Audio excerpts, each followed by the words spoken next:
আবার কারো কারো ভারতীয় বউও আছে। মামুনুর সাহেব সম্পর্কে আমি জানতে চাই আপনি যে বললেন ওনার নামে একটা কোট করলেন, উনি ভুল স্বীকার করেছেন, কি স্বীকার করেছেন বলেন তো? আমি তো পুরো বক্তব্য শুনেছি ওনার সব। হ্যাঁ আমি বলি, ওনার বক্তব্যটি আমার কাছে আছে। উনি বলেছেন, আমরাও মানুষ, আমি জেলখানায় কিভাবে জীবনযাপন করেছি সেটি আমি এখন বর্ণনা করতে পারবো না, তবে আমাদেরও কিছু ভুল ছিল, আমরা কিছু কথা সংগ্রহ রাখে করা উচিত ছিল। আমি আপনাকে পাঠাচ্ছি ভিডিওটি। এটার সাথে আমার ভুল হয়েছে এইটা লম্বা বক্তব্যের একটা জায়গা থেকে যে আমাদেরও ভুল থাকতে পারে। আমি খুব ঠান্ডা মাথায় বুঝে শুনে চিন্তা করে আজকে লাল পড়েছি, কারণ লাল হচ্ছে ভালোবাসার রং, লাল হচ্ছে বিদ্রোহের রং, লাল হচ্ছে আন্দোলনের রং, লাল হচ্ছে প্রতিবাদের রং, লাল হচ্ছে নিজের জীবনকে তুচ্ছ করে নিজের রক্ত ঝরানোর রং। মামুনুল হক জেল থেকে বের হয়ে ক্ষমা চেয়েছিলেন, তার মানে কি মামুনুল হক ওই সমস্ত কাজ করেছিল যার কারণে জেলে গিয়েছিল? মামুনুল হক কি তাহলে সবকিছু স্বীকার করেছে?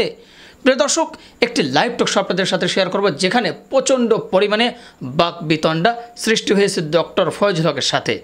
এবং কি প্রিয় দর্শক শ্রোতা, ডক্টর হাসান মাহমুদ পররাষ্ট্রমন্ত্রী, তিনি বলতেছে বিএনপি যে কথায় কথায় ভারতকে বয়কট করতে চায়, তাদের ঘরে শুধু শাড়ি চুরি নয়, ভারতের বউও তাদের ঘরে আছে। প্রিয় দর্শক, একটি বক্তব্য আপনাদের সাথে শেয়ার করব, তার সাথে সাথে আরও একটি বক্তব্য আপনাদের সাথে শেয়ার করব, সেটি হলো ব্যারিস্টার রুমিন ফারহানা, বিএনপির একজন টপ লেভেলের নেত্রী। অগ্নিঝরা কিছু বক্তব্য দিয়েছে, কেন তিনি লাল শাড়ি গায়ে দিয়ে বক্তব্য দিতে উঠেছেন। প্রিয় দর্শক, মূলত তিনটি ভিডিও নিয়ে আপনাদের সম্মুখে হাজির হওয়া, তো সবাইকে বলবো ভাই খুবই গুরুত্বপূর্ণ ভিডিও, না টেনে সম্পূর্ণ ভিডিওটি আপনারা দেখতে থাকুন। তো চলুন সর্বপ্রথম ব্যারিস্টার রুমিন ফারহানার বক্তব্যটি আগে শুনে আসি। আমি জানি স্মরণসভার রং সাধারণত কালো বা সাদা হয়, কিন্তু আমি খুব ঠান্ডা মাথায় বুঝে শুনে চিন্তা করে আজকে লাল পড়েছি, কারণ লাল হচ্ছে ভালোবাসার রং, লাল হচ্ছে বিদ্রোহের রং, লাল হচ্ছে আন্দোলনের রং, লাল হচ্ছে প্রতিবাদের রং, লাল হচ্ছে নিজের জীবনকে তুচ্ছ করে নিজের রক্ত ঝরানোর রং। এই যে যতগুলো বিশেষণ আমি বললাম, তার প্রত্যেকটাই ডক্টর জাফরুল্লাহ চৌধুরীর সঙ্গে যায়। আজকে যেমন নূর বলছিলেন যে জাফরুল্লাহ চৌধুরী ওনার আশ্রয়, আজকে যেমন মঞ্জু ভাই বলছিলেন জাফরুল্লাহ চৌধুরী ছিলেন তার আশ্রয়, আমিও বলি জাফরুল্লাহ চৌধুরী ছিলেন আমারও আশ্রয়। আমি ঘটনাটা ব্যাখ্যা করি। 2018 নির্বাচন, আমি চাই নির্বাচনে প্রতিদ্বন্দ্বিতা করতে, আমি চাই সংসদে যেতে, কাকে বলবো? বেগম খালেদা জিয়া তো কারাগারে, ওনার স্নেহে, ওনার ভালোবাসায়, ওনার ছায়ায় আমি এতদিন ছিলাম, কিন্তু ওনাকে তো এখন আমি বলতে পারবো না, উনি তো নাই, উনি তো কারাগারে। আমি জাফরুল্লাহ স্যারকে ফোন করলাম, স্যার আমি তো নির্বাচন করতে চাই। নিশ্চয়ই তুমি নির্বাচন করবে, আমার যতটুকু সাধ্য আমি আবার চেষ্টা করব। আমার তো খুব বেশি পরিচিত নয়, আমার তো খুব বেশি কেউ নাই ছিল না আমার তখন। আমি স্যারকেই বারবার ফোন করতাম, স্যার বলতেন আমি আমার চেষ্টা করছি, রুমিন আমি আমার চেষ্টা করছি। আমি জানি উনি ওনার সর্বোচ্চ চেষ্টা করেছিলেন। আমি মনোনয়ন পাইনি, ঠিক আছে। পরে যখন সংরক্ষিত মহিলা আসনে আমি সংসদে গেলাম, আমি স্যারকে ফোন করলাম, স্যার সংরক্ষিত আসনে হয়েছে, ঠিক আছে, সরাসরি হয়নি। বলে পরের বার তুমি নিশ্চিতভাবে সরাসরি হবে, কোনো চিন্তা করো না। তার আশ্রয় ছিল সকল মজলুম যারা, সে হতে পারে ধর্মের ভিত্তিতে মজলুম, সে হতে পারে সমাজের একটা বিশেষ গোষ্ঠীর ভিত্তিতে মজলুম, সে হতে পারে তার লিঙ্গের পরিচয়ের কারণে সে মজলুম, সকল মজলুমের আশ্রয়স্থল ছিল ডক্টর জাফরুল্লাহ চৌধুরী। আজকে যখন ওনার স্মরণ সভায় আলোচনাগুলো শুনছিলাম, আমার বারবার চোখে পানি চলে আসছিল স্যারকে স্মরণ করে, আসছিল আমার বাবাকে স্মরণ করে।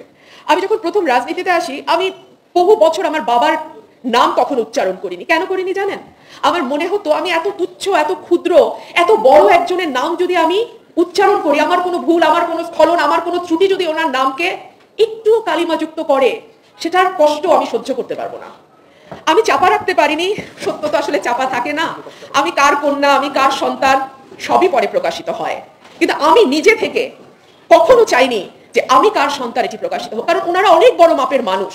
কিছুদিন আগে প্রথম আলোতে আমি একটা লেখা দিয়েছিলাম যে কোন ধারার রাজনীতি আমরা দেখে এসেছি অলিয়াহাদ, বদরুদ্দিন ওমর, ডক্টর জাফরুল্লাহ চৌধুরীদের, আর কোন ধারার রাজনীতি আমরা করছি, কোন ধারার রাজনীতি আমরা দেখছি। প্রিয় দর্শক শ্রোতা, মামুনুল হক সাহেবের ভিডিও সম্পর্কে যে আলোচনা করা হয়েছে যে তিনি আসলেও কি মুক্তি পাওয়ার পরপরেই ক্ষমা চেয়েছেন, প্রিয় দর্শক ভিডিওটি আমি সর্বশেষে দেখাবো। তার আগে এতক্ষণ আপনারা দেখলেন হলো ব্যারিস্টার রুমিন ফারহানার ভিডিও এবং শুনলেন তার বক্তব্য। এই বক্তব্যটি ঘিরে আপনাদের কোনো মতামত থাকে সেটা অবশ্যই কমেন্ট বক্সে জানাবেন। চলুন এবার আমরা ডক্টর হাসান মাহমুদের কথাগুলো শুনে আসি। বিএনপি নেতাকর্মীদেরকে উদ্দেশ্য করে তিনি বলতেছে যে শুধু শাড়ি চুরি আপনাদের ঘরে নয়, বরং ভারতীয় বউ আপনাদের ঘরে আছে। আসলে কেন তিনি কথাটি বললেন? ভারতকে মূলত বিএনপি বর্জন করেছে বলে। চলুন তার বক্তব্যটি শুনে আসি। প্রথমত তারা ভারতীয় পণ্য বর্জনের যে ডাক দিয়েছে তো বক্তব্যে বলেছে তাদের বাড়িতেই প্রচুর ভারতীয় পণ্য, আবার কারো কারো ভারতীয় বউও আছে। মাননীয় পররাষ্ট্রমন্ত্রী এবং আওয়ামী লীগের 1 নম্বর যুগ্ম সাধারণ সম্পাদক হিসেবে আপনাকে আমার প্রশ্নটা, সেটা হলো যে নির্বাচনে বর্জনকারী বিএনপি তারা নির্বাচনের পরবর্তীতে তারা একটা এজেন্ডা নিয়েছিল যে ভারতের পণ্য বর্জন। সেখানে তারা দীর্ঘ 4 মাস এই পণ্য বর্জনের কর্মসূচি দিতে বলতে গেলে একদম সফল হয়নি, ফেল হয়ে গেছে। এখন গতকাল বিএনপি জোট যে 12 দলীয় জোট, ওদের যে 12 দলীয় জোট, সেখানে আপনি অনেক নাম জানেন, গণসংহতি, নাগরিকত্ব, গণ অধিকার পরিষদও আছে। সেখানে তারা নতুন করে তারা আলোচনা করেছে যে ভারতীয় পণ্য বর্জন এই ইস্যুকে আরো নতুন করে কিভাবে আরো আন্দোলন বেগবান করা যায় সেই প্রচেষ্টা তারা ঐক্যমত হয়েছে এবং মাঠে নামার আবার চিন্তা ভাবনা করছে এবং আন্দোলনে নামার কথা বলছে। আপনার বক্তব্য কি?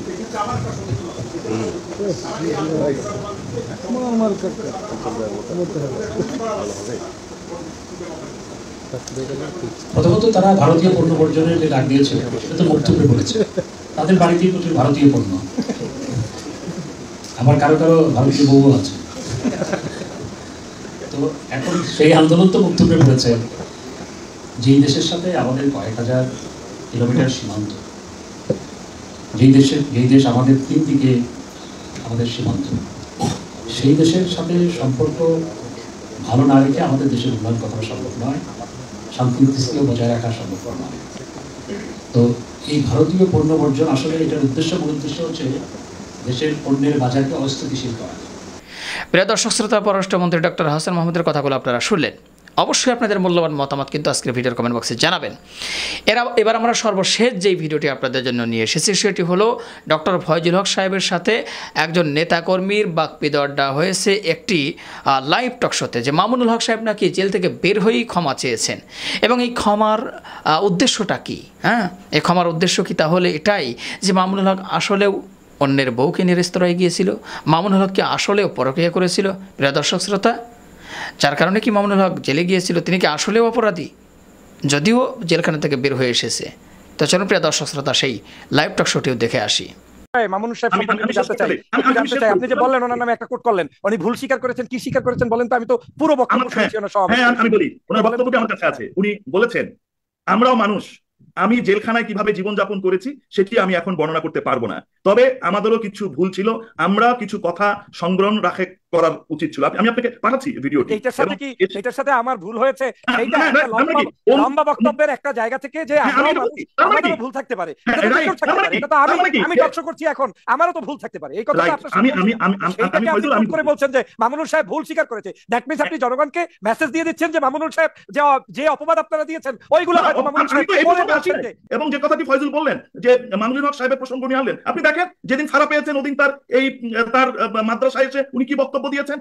উনি স্বীকার করেছেন উনি তার ভুল হয়েছে, যেটি যার বলার কথা নয়, যেটি যিনি করতে পারবেন না সেটি সংযত হয়ে কথা বলা উচিত। তো সেই জায়গাটায় আপনাদেরকেও সংযত হতে হতো, আপনাদেরকেও সেই রাজনীতির জায়গায় অধ্যত্বপূর্ণ আপনারা দেখিয়ে ফেলেছেন। 28 তারিখে এরকম হওয়ার কথা ছিল না। আপনারা তো যে ষড়যন্ত্রের রিপন ভাই, মামুনুল সাহেব সম্পর্কে আমি জানতে চাই। আপনি যে বললেন ওনার নামে একটা কোট করলেন, উনি ভুল স্বীকার করেছেন, কি স্বীকার করেছেন বলেন তো? আমি তো পুরো বক্তব্য শুনেছি ওনার সব। হ্যাঁ, আমি বলি, ওনার বক্তব্য আমার কাছে আছে। উনি বলেছেন, আমরাও মানুষ, আমি জেলখানায় কিভাবে জীবনযাপন করেছি সেটি আমি এখন বর্ণনা করতে পারবো না, তবে আমাদেরও কিছু ভুল ছিল, আমরা কিছু কথা সংগ্রহণ করার উচিত ছিল। আমি আপনাকে পাঠাচ্ছি ভিডিওটি। এটার সাথে আমার ভুল হয়েছে, লম্বা বক্তব্যের একটা জায়গা থেকে যে আমারও ভুল থাকতে পারে, এটা তো আমি টকশো করছি এখন, আমারও তো ভুল থাকতে পারে। এই কথাটা আপনি করে বলছেন যে মামুনুল সাহেব ভুল স্বীকার করেছে। দ্যাট মিন্স আপনি জনগণকে মেসেজ দিয়ে দিচ্ছেন যে মামুনুল সাহেব যে অপবাদ আপনারা দিয়েছেন ওইগুলো মামুনুল সাহেব।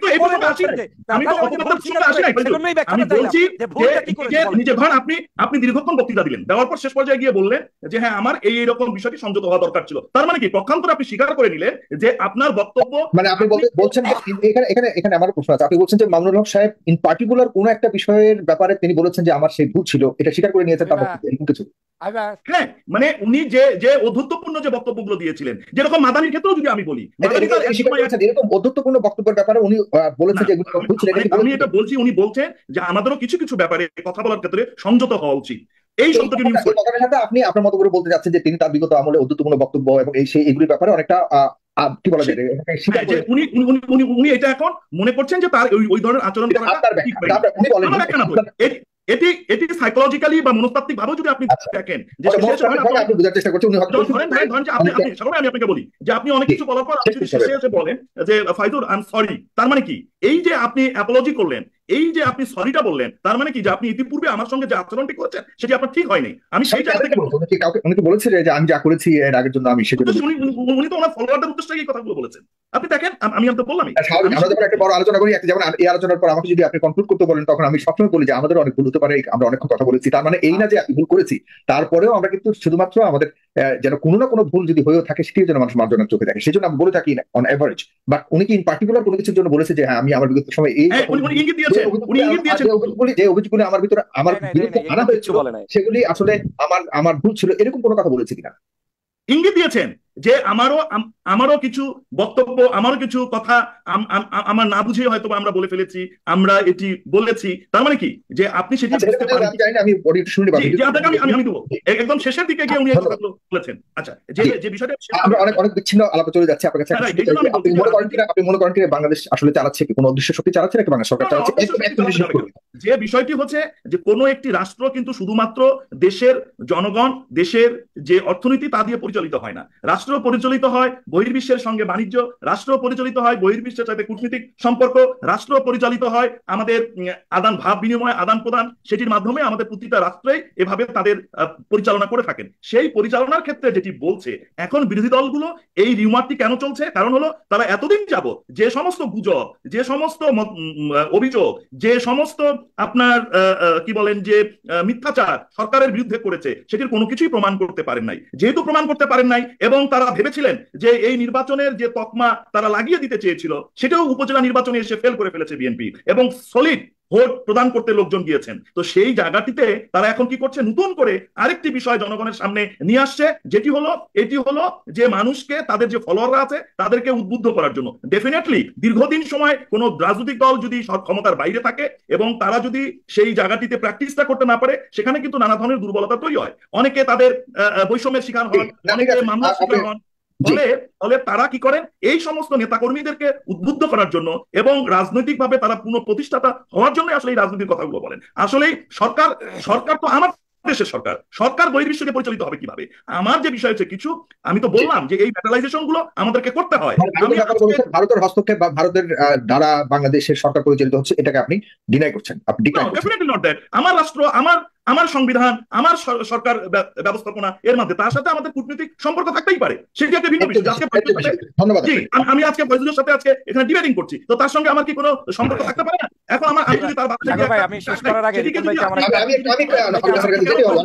প্রশ্ন আছে, আমার একটা ছোট্ট প্রশ্ন আছে রিপন ভাইয়ের কাছে, আমার কাছে একটা ছোট্ট প্রশ্ন আছে। রিপন সাহেবের পর্বটা শেষ করে ফেলেছি। আমি শেষ করছি একটা প্রশ্ন।